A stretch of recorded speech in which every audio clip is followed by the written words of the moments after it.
지난주에 마친 파리 올림픽에서 우리나라 선수들은 기대 이상의 선전을 펼쳤습니다. 특히 오늘 성경에 등장하는 다윗처럼 나이 어린 선수들이 그 활약이 정말 대단했습니다. 이렇게 되기까지에는 여러 요인들이 있었겠지만서도 저는 신문에 보도된 조그마한 신문 기사를 눈여겨봤습니다.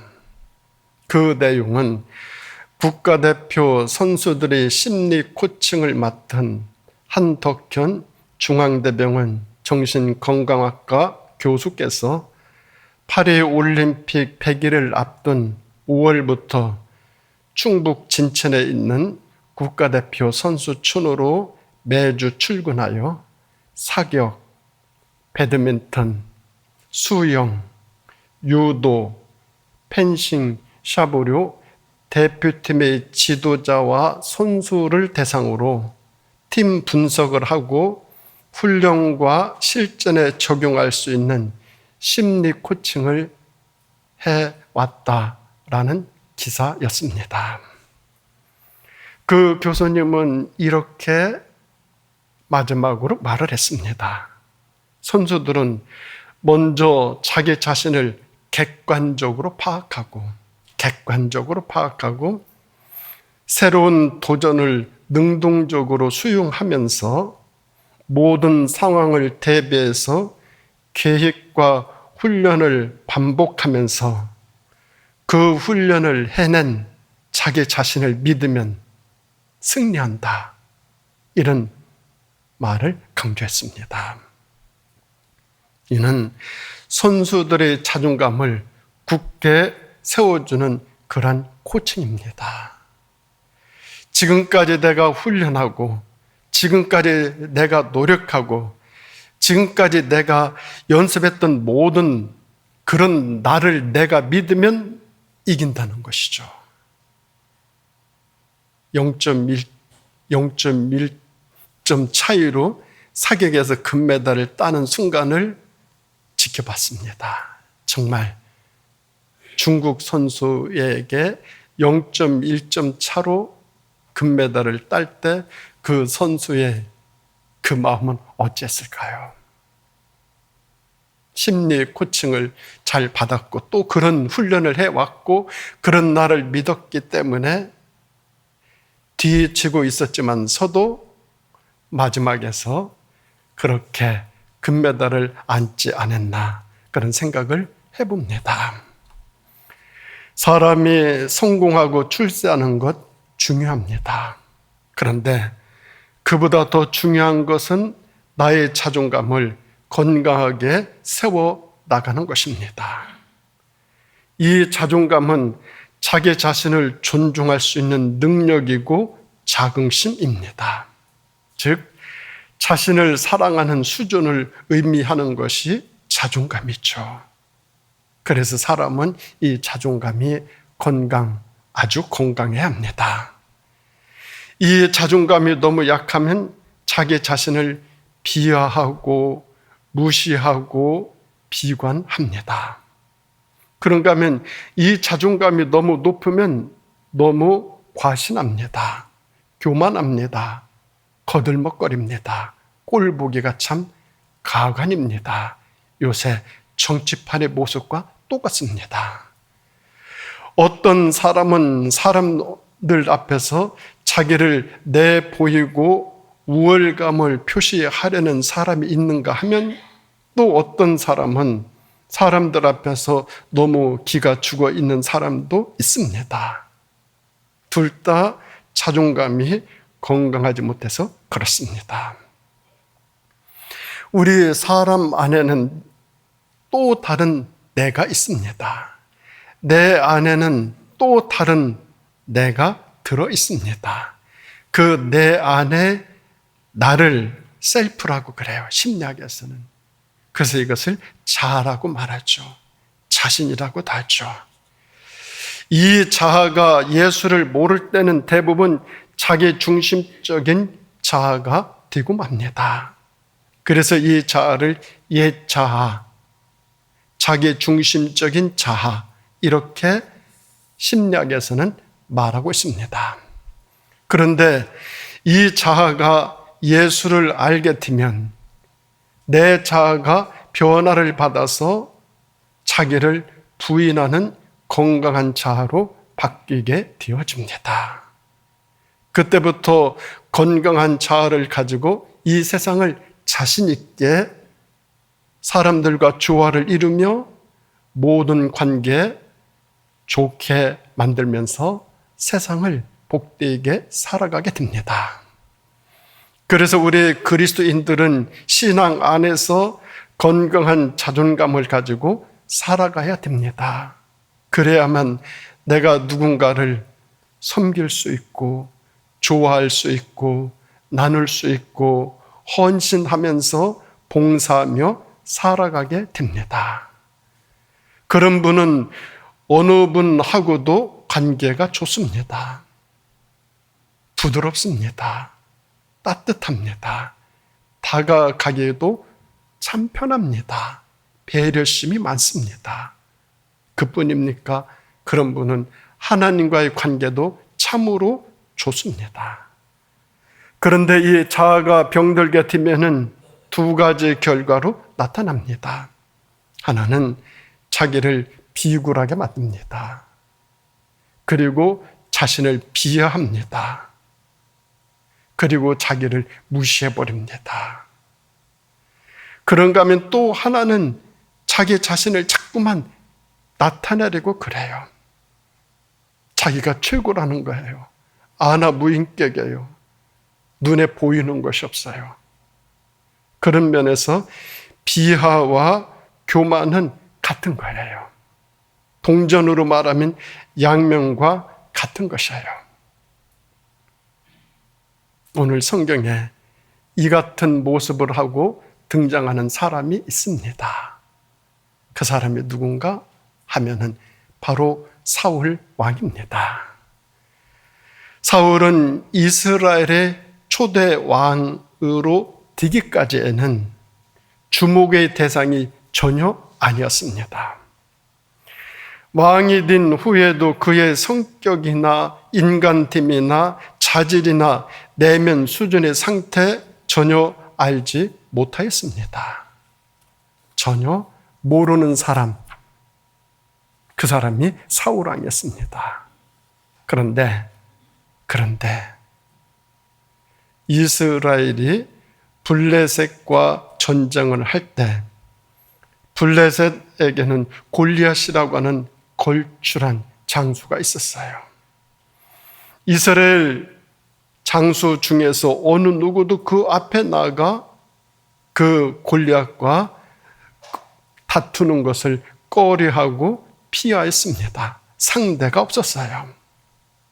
바로 그때 정말 나이 어린 소년 다윗이 아버지 심부름차 형님들 도시락 갖다 주기 위해서 전쟁터에 나왔다가 골리앗이 하나님을 모독하는 그 모습을 보게 됩니다.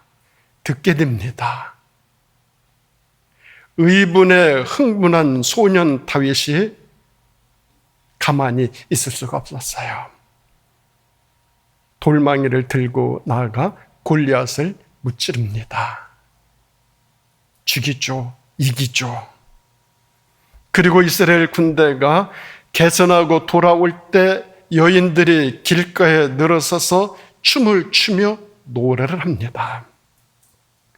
이 노래의 가사가 사울 왕의 병든 자아를 자극합니다.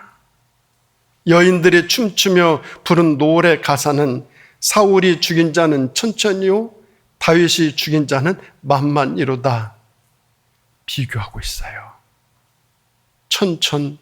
천천만만으로 비교하고 있어요. 이 노래를 들은 사울 왕은 기분 좋지 않았을 것입니다. 그렇다고 그렇게 크게 노할 것까지, 그 노래를 듣고 대노할 것까지는 없었을 거예요. 그런데 그랬어요. 그날 후로 사울 왕은 어린 다윗을 주목하기 시작합니다. 나를 누구와 비교해서 그 대상보다 나를 못하게 한 그 모습을 보고 그때부터 사울 왕은 좀 이상해졌어요, 사람이. 나의 어린 소년에게 사람들의 관심이 모아지는 것을 보고 사울 왕의 병든 자아가 나타나기 시작했어요.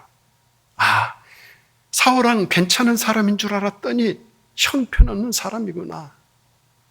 어찌 그것을 보고 그 소리를 듣고 저렇게 사람이 변할까? 참으로 기대 이하였다. 이런 평가를 내릴 수 있습니다. 그때부터 어린 다윗을 주목하기 시작했어요. 사람들이 나를 누구와 비교해서 나를 그보다 못하게 비교하게 되어지면 그때부터 사람들의 자존감에 불을 탁 지릅니다.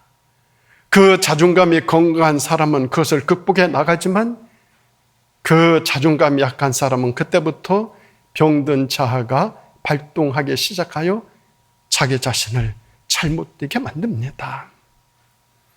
사울 왕이 그랬어요. 사울의 내면 세계가 아주 취약하다는 것을 극명하게 보여주고 있어요. 사울은 성격 장애인이었고 자존감이 아주 낮은 것을 보아서 자아가 깊이 병이 들어있다라는 것을 만천하에 드러냈어요. 건강한 자존감을 가진 사람은 그 말에, 그 노래를 듣고 그렇게까지 분노할 일 아니에요. 사울은 이 분노가 자신의 낮은 자존감으로부터 오는 것이라는 것, 이것을 몰랐어요. 전혀 몰랐어요. 다윗 때문이라고 그렇게 여겼어요. 갑자기 다윗이 출현함으로 자기 자신의 자존감이 낮아져서 내가 화내고 대노했다라고 이렇게 생각하고 있어요. 모든 문제의 원인이 자기에게 있는데 다윗에게 돌리고 있어요. 누구에게? 형편없이 한참 나이 어린, 정말로 한참 나이 어린 소년 다윗에게. 누가? 왕이.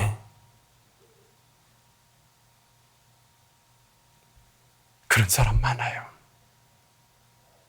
문제는 자기에게 있는데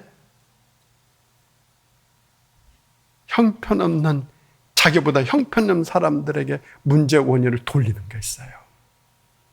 어쩌면 우리나라 스포츠의 단면목을 보여주는 그 한 면을 이번 어떤 선수가 보여주고 있지 않습니까?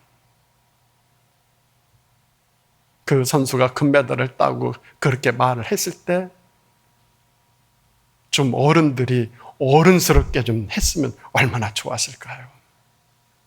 어른들이 어른스럽게 그렇게 대해주고 다독거려주고 그렇게 토닥였다면 얼마나 좋았을까요? 설교를 준비하면서 그 선수와 자꾸만 대비가 되는 거예요. 어른들이, 그 어른들 속에는 제 자신도 포함되어 있어요. 어른은 어른스럽게 대해줄 때 어른이라는 것을 드러내고 대접받을 수 있지 않습니까? 참으로 안타까워요. 그것이 정말 안타까워요. 세상에 그런데 이런 사람이 있어요. 아니, 많아요. 문제는 분명히 자기에게 있어요. 그런데 남에게 돌려요. 그러니 쉽게 원망이 나와요. 그래서 그때부터 사울은 다윗을 죽이려고 해요. 문제는 자기의 자존감의 수준이 낮아서 그러는데 문제의 원인을 다윗에게 돌리고 다윗을 제거하려고 그래요. 이 문제의 핵심은 비교하는 것인데, 비교함에서 오는 사울 왕의 인격 장애, 그것은 불행을 불러오고 있습니다. 오늘 우리는 예전보다 풍요롭게 잘 먹고 잘 살고 잘 지내고 있어요. 어렸을 때 제가 자동차를 소유한다는 거 꿈도 못 꿔봤어요. 그런데 자동차를 매일매일 몰고 있어요. 그러면 행복해야 되죠. 그런데 행복합니까? 아니에요. 왜 그렇습니까? 비교의식 때문에 그렇죠. 나보다 더 잘 사는 사람에게 나를 비교해요. 그러니 나는 여전히 가난해요. 그러니 행복하고 만족하겠습니까? 아니죠. 나도 잘났어요. 정말 나도 잘났어요. 배운 만큼 배웠어요. 있는 만큼 있어요. 그러면 행복해야 돼요. 그런데 나보다 더 잘나고 배우고 더 있는 사람이 옆에 있어요. 내가 그 옆에 서기만 하면 기가 죽어요. 그러니 행복하고 만족함이 있겠습니까? 나도 지금 잘 나가고 있어요. 잘 되고 있어요. 그러면 만족해야 돼요. 그런데 내 옆에 나보다 더 잘 나가는 사람이 있어요. 그 사람과 비교하니까 나는 초라해져요. 절대 만족함이 있을 리가 없어요. 이 비교의식이 문제예요.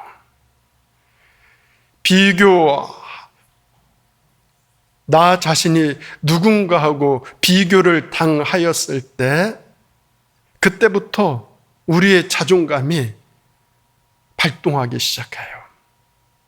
사람의 심리에서 가장 큰 분노를 일으키는 것은 컴플렉스를 건드렸을 때라고 그래요. 사람마다 컴플렉스가 있어요. 자기의 어떤 부족한 것, 모질한 것, 그런 거 있지 않습니까? 근데 누군가가 나의 컴플렉스를 탁 건드려요. 그러면 그 사람 죽이고 싶죠. 그 사람과 그 순간 원수가 되고 싶죠. 왜 그렇습니까? 비교당하기 때문에. 비교를 하니까 비굴함이 나오고 스스로 초라해지고 내 자신이 형편없게 되어져요. 비교하면 비굴한 자존감이 발동하게 되어져요.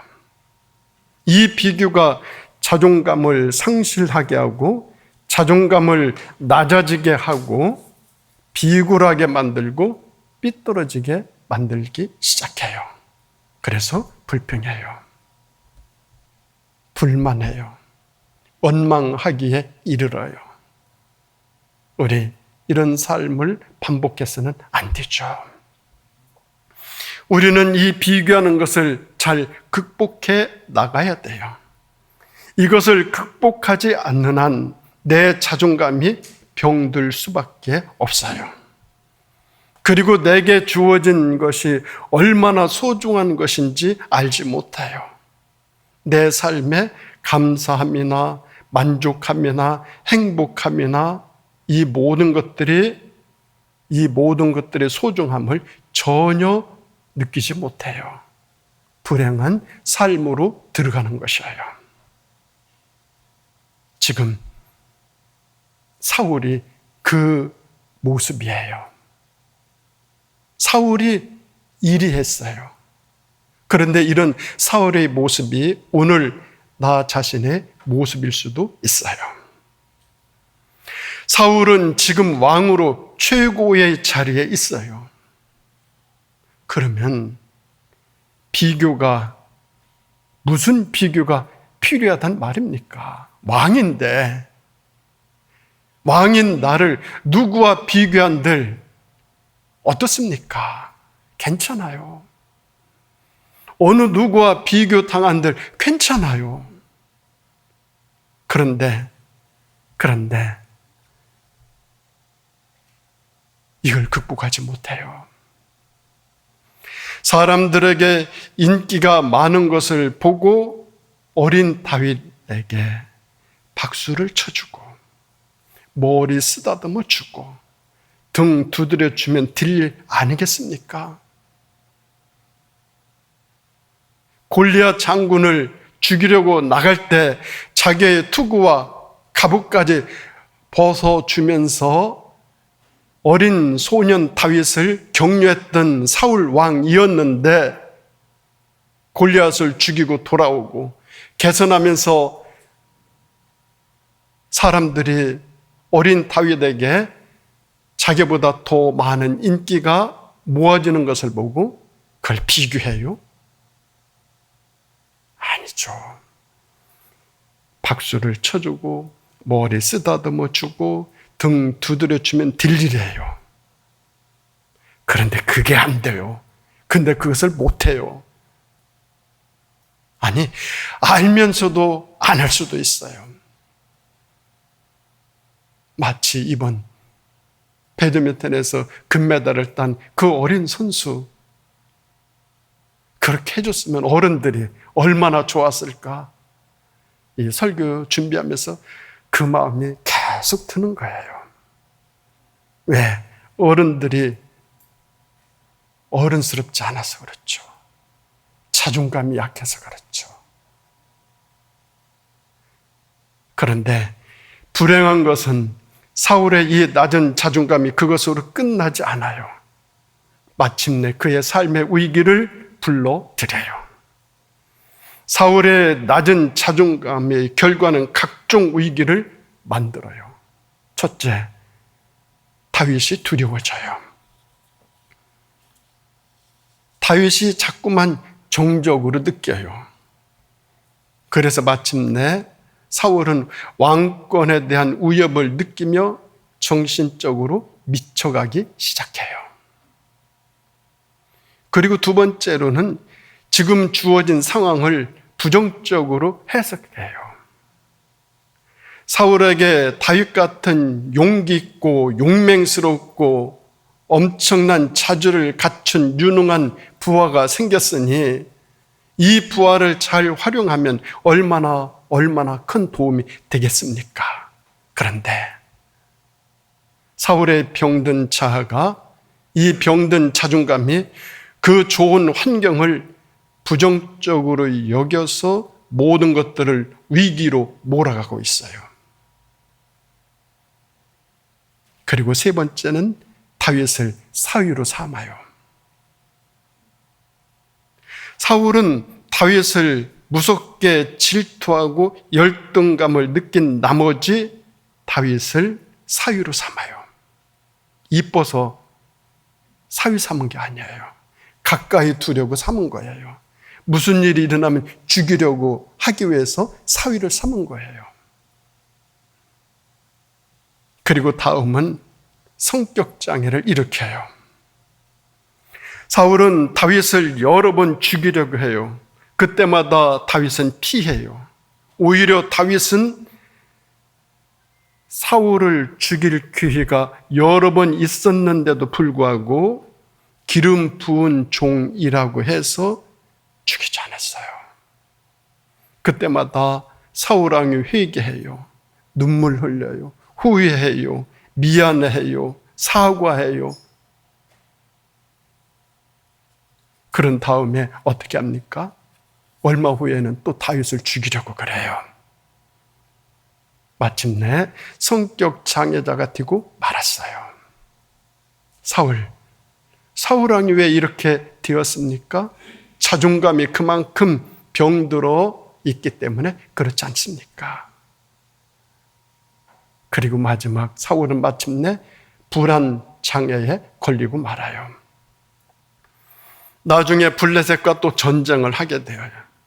그러니 사울 왕이 다급해졌어요. 그때 누구를 찾아가야 됩니까? 하나님을 찾아가야 돼요.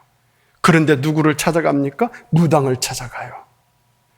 무당을 찾아가서 어떤 부탁을 합니까? 죽은 사무엘의 혼을 불러달라는 거예요.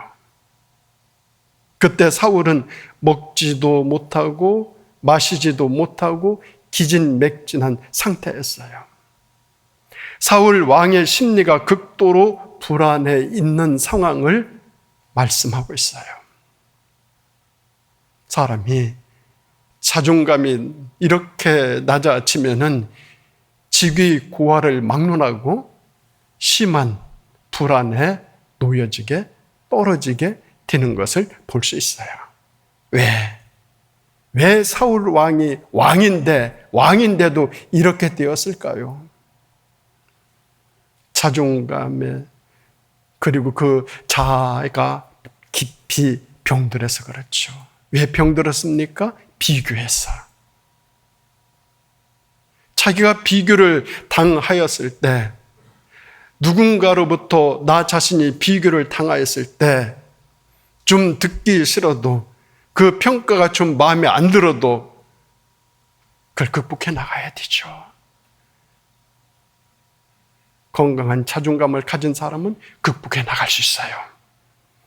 그러니 사울은 그 좋은 환경을 위기로 몰아넣어 아주 불행한 환경으로 악화시켜 나갑니다.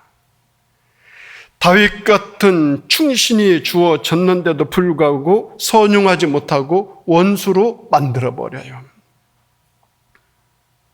다윗의 도움을 엄청나게 많이 받았음에도 불구하고 그를 죽이려고 해요. 사울의 병든 자존감이 그리했어요. 언제부터? 그를 주목하기 시작할 때부터. 무엇 때문에? 비교하였을 때. 비교당하고 나서부터 주목하기 시작했어요. 살아가면서 우리들은 남들로부터 수많은 이야기를 들어요.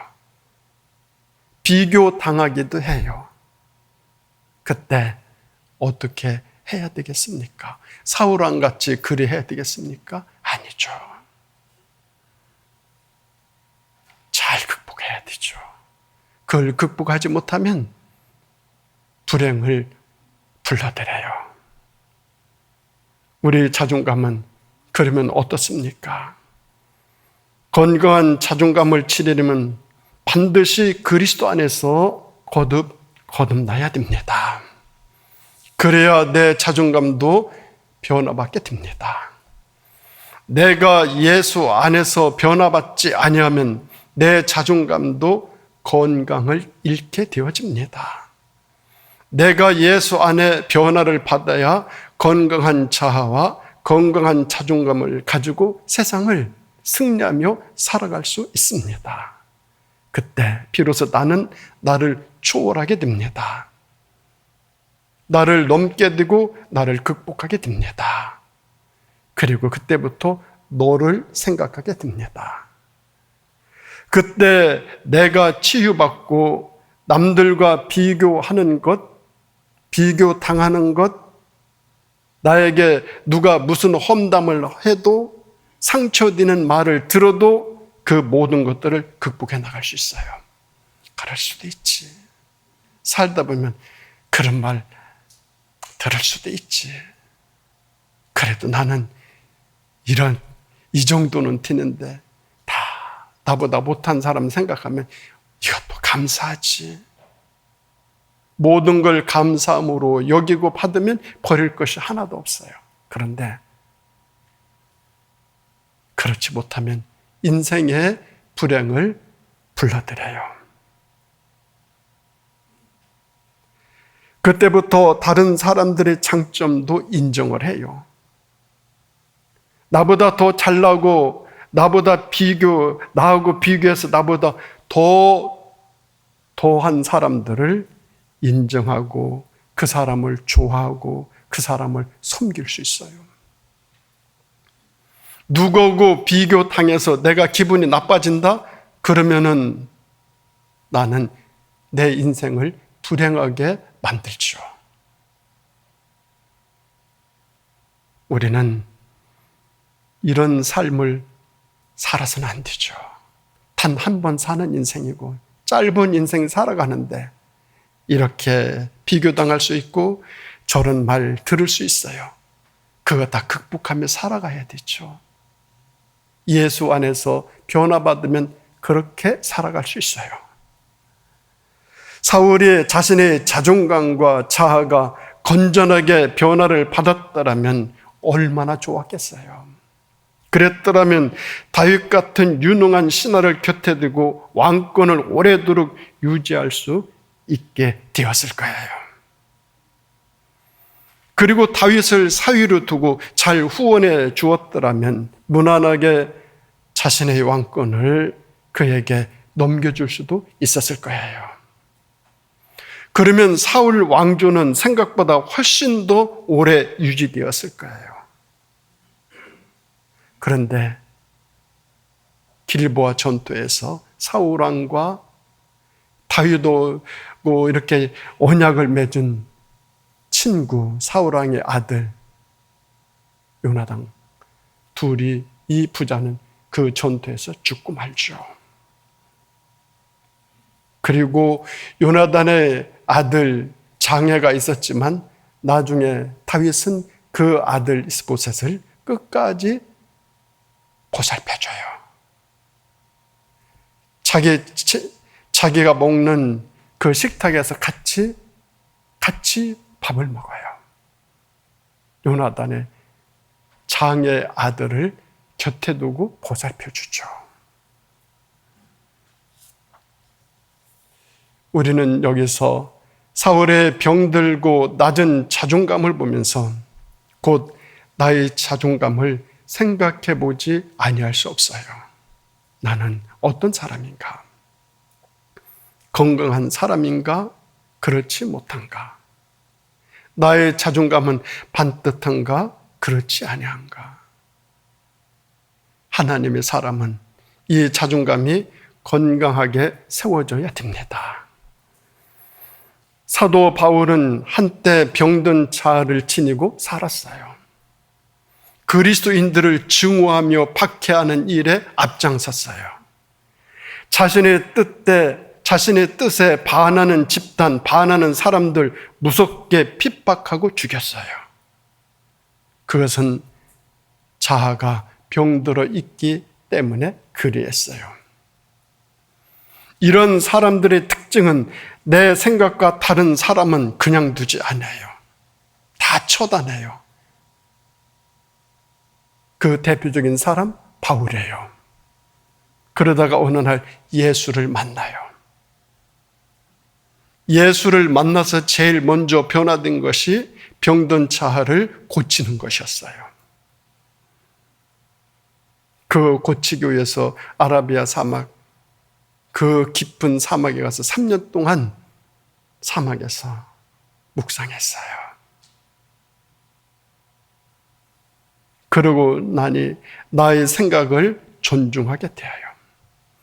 병든 자아를 고치게 되면 너의 생각을 존중하게 되고 너의 입장도 배려하게 되고 병든 자아와 자존감이 회복되어지게 되어져요. 사울이 그때 이런 고백을 하죠. 나의 나됨은 하나님의 은혜로 된 것이다. 내가 모든 사도보다 더 많이 수고하였으나 내가 한 것이 아니요 오직 나와 함께 하신 하나님의 은혜로다. 고린도전서 15장 10절에서 이렇게 고백하고 있어요. 나의 나된 것은 하나님의 은혜로다. 이것이 건강한 자아죠. 건강한 자존감을 가진 사람들의 고백이죠. 8월은 회복의 달입니다. 우리 모두의 자존감을 건강하게 가꾸어 우리들의 삶이 아름답게, 은혜롭게, 건강하게 회복되어 복된 삶을 힘있게 살아가는 8월, 그리고 우리들의 미래가 되어질 수 있기를 예수님의 이름으로 축원드립니다. 기도하시겠습니다. 하나님 아버지 감사드립니다. 저희들 이 세상 살아가면서 수많은 이야기를 듣습니다. 수많이 비교도 당합니다. 수많은 말을 듣고 아파하기도 합니다. 주님, 그때마다 슬기롭게 잘 극복할 수 있는 믿음과 은혜와 축복을 내리워 주셔서 우리들이 더 건강하고 올곧게 하나님의 뜻을 이루어 드리며 이 세상 승리하며 살아갈 수 있도록 꼭 붙들어 주시기를, 그래서 우리들의 삶이 온전히 회복되기를 예수님의 이름으로 간절히 기도드립니다. 아멘.